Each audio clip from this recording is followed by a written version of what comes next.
अस्सलाम वालेकुम, मैं हूं सदफ और आपके लिए लेकर आई हूं ज़बरदस्त किस्म का एक कुकिंग शो जिसका नाम है न्यूट्रिशन कॉर्नर। जैसा कि मेरा इसमें आपसे वादा है कि मैं बनाऊंगी तमाम मीठी रेसिपीज़ आपके लिए ऑल पर्पस लाइट के साथ, क्योंकि कहते हैं कि ज़िंदगी में मिठास के बगैर कुछ मज़ा नहीं। तो क्यों ना हम इस रमज़ान में सारी रेसिपीज़ बनाए बहुत मज़ेदार मीठी ऑल पर्पस लाइट के साथ। आज जो रेसिपी मैंने आपके लिए सिलेक्ट की है वो बहुत लंबी तो नहीं, लेकिन as compared to my other recipes थोड़ा सा आपको उसमें टाइम ज़्यादा लगेगा, क्योंकि मैं कुछ स्टेप उसके आपके सामने करना चाह रही हूँ। इस रेसिपी के सबसे पहले मैं आपको इंग्रेडिएंट्स नोट करवा दूँ। इसके लिए हम लेंगे ऑल पर्पस लाइट, सेवइयाँ, पिस्ता, बादाम, काजू, चीनी और आम क्योंकि मैंगो सेवइयाँ हैं तो आम मैंने क्यूब्स में लिए हुए, ये काट के रखे हुए, और थोड़ा सा हम ऑयल लेंगे जो हम सेवइयों को तलेंगे। इस रेसिपी की एक चीज़ और बता दूं, इसमें कंडेंस मिल्क भी इस्तेमाल होता है और वो आप लेंगे 200 ग्राम्स, लेकिन मैं आज कंडेंस के बगैर इसको बनाऊंगी और आपको दिखाऊंगी कि अगर आपके पास कंडेंस नहीं है तो आपके पास ये ऑप्शन है कि आप इसे चेंज कर सकते हैं। तो सबसे पहले हम बिस्मिल्लाह के साथ अपनी रेसिपी स्टार्ट करते हैं। लेते हैं ऑल पर्पस लाइट, क्योंकि ऑल पर्पस लाइट है high in calcium and low in fat. इस तरह से बर्नर को ऑन किया और ये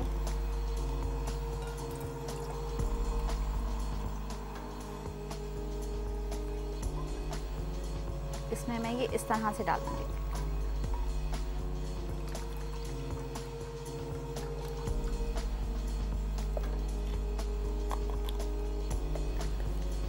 ये डाल दिया।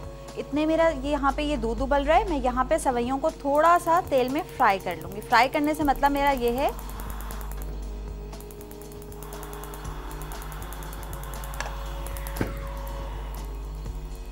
इस तरह से मैंने इसके फ्लेम को कम रखना है। ऐसे लूँगी, इसमें थोड़ा सा ऑयल डालेंगे, तकरीबन 2 टीस्पून के करीब। इस तरह से सेवइयाँ जो मेरे पास रखी हुई हैं उनको लेंगे, तरह से लेकर इनको मैं थोड़ा सा तोड़ लूंगी और इस तरह से ये डाल दूंगी। जगह को हम सेवइयां डालने के बाद क्लीन कर लेंगे अपने। इस तरह से डालूंगी।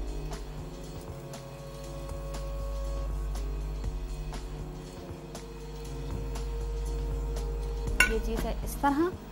अब सेवइयों को हम चला देंगे थोड़ा सा। इतने ये सेवइयों का ऑयल थोड़ा सा गर्म होगा, मैं साथ ही अपनी जगह को क्लीन कर लूँगी, क्योंकि सेवइयाँ आपको पता है थोड़ा हार्ड होती हैं और जब मैं उनको क्रश करूँगी तो वो डेफिनेटली थोड़ा सा टूट के आगे की तरफ जाएंगी। आपने इस तरह से सेवइयों को रख देना है चूल्हे पे 2 मिनट के लिए। सिर्फ हमने इसे जस्ट हल्का सा कलर देना है, हल्का सा फ्राई करना है। आपने इसे चला लेना है बिल्कुल इस तरह से।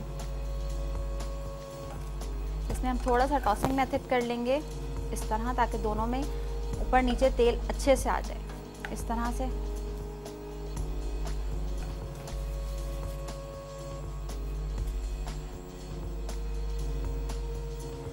मैंने ये रखी थी सेवइयाँ आपके सामने, देखें इस तरह से इसे चलाती जा रही हूँ और इनका कलर चेंज होने लगा और खुशबू भी इसकी एक उठने लगी है। खुशबू तो आपको यकीनन नहीं आ रही होगी, लेकिन जब आप सेवइयाँ भूनते हैं तो उसकी एक थोड़ी सी महक निकलती है।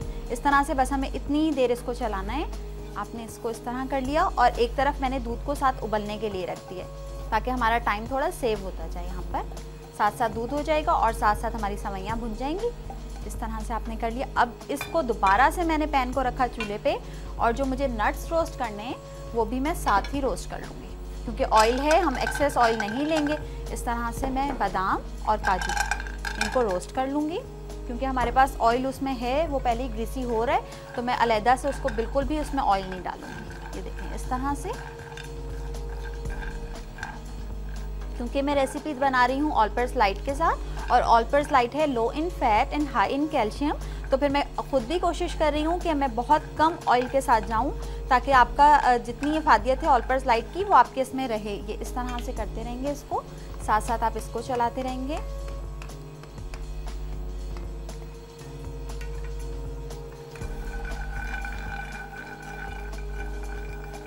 इस तरह हिलाने के बाद आपने इसका फ्लेम कर देना है बंद और इसको अपने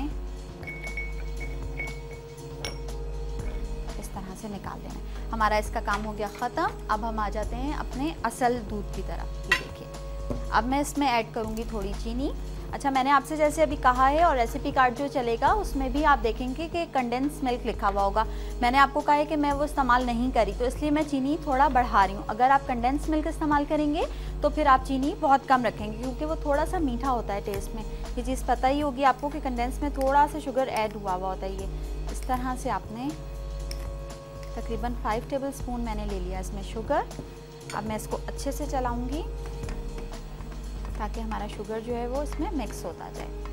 अच्छा, आपसे एक बहुत ज़बरदस्त किस्म की मुझे एक बात शेयर करनी थी कि दूध के लिए कहते हैं कि जो पेशेंट्स होते हैं जो जिनकी किडनी में स्टोन का प्रॉब्लम होता है, उनके साथ ये होता है कि उनको अक्सर मैंने कहते सुना है कि अगर हम दूध ना लें तो वो ज़्यादा बेहतर होता है, क्योंकि स्टोन्स के लिए दूध बहुत मसला कर देता है। लेकिन मैंने एक रिसर्च पढ़ी है, रिसेंटली मैंने ये रिसर्च पढ़ी है कि शिकागो यूनिवर्सिटी की रिसर्च है ये, कि उन्होंने बताया है कि 600 मिलीग्राम कैल्शियम इंटेक आप कर सकते हैं वो पेशेंट्स जिनके अंदर किडनी स्टोन का जिनको प्रॉब्लम है। तो अगर हम ऑलपर्स लाइट की तरफ जाते हैं तो 500 मिलीग्राम पर ग्लास है, तो ये आप इजीली ले सकते हैं बिल्कुल, क्योंकि कैल्शियम इंटेक आपका 500 मिलीग्राम इसमें आपके जा रहा है और आपको बिल्कुल भी प्रॉब्लम नहीं करेगा। तो रिसर्च के थ्रू अगर किसी चीज़ को हम पढ़ते हैं या देखते हैं तो वो चीज़ हमारे लिए ज़्यादा बेहतर होती है, बजाय इसके कि हम अपने ही कॉन्सेप्ट्स बनाएं कि ये चीज़ इस तरह से नहीं करनी चाहिए, इसका ये हमारे लिए नुकसान है। तो मैं इसीलिए आपके सामने शिकागो यूनिवर्सिटी की रिसर्च का बता रही थी कि उन्होंने क्लियरली ये चीज़ बताई है कि 600 मिलीग्राम्स जो है वो इंटेक हो सकता है उस पर्सन के लिए जो कि हाईली सेंसिटिव होता है किडनी स्टोन्स के लिए, जिसके कैल्शियम के लिए हाईली सेंसिटिव होता है। तो आप ये बिल्कुल ऑलपर्स लाइट जो है ये आराम से ले सकते हैं अपने उसमें डेली रूटीन में, क्योंकि एक ग्लास ऑलपर्स लाइट में आपके पास आएगा 500 मिलीग्राम कैल्शियम। और daily requirement for normal person जो है वो है हमारी 1000 मिलीग्राम्स।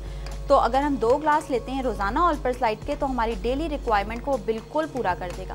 इस तरह से बस मैं ये दूध को ज़रा सा चला रही हूँ चीनी। इतने हम लेंगे एक छोटा सा ब्रेक, आपने कहीं नहीं जाना, स्टे विद अस, मिलते हैं एक ब्रेक के बाद।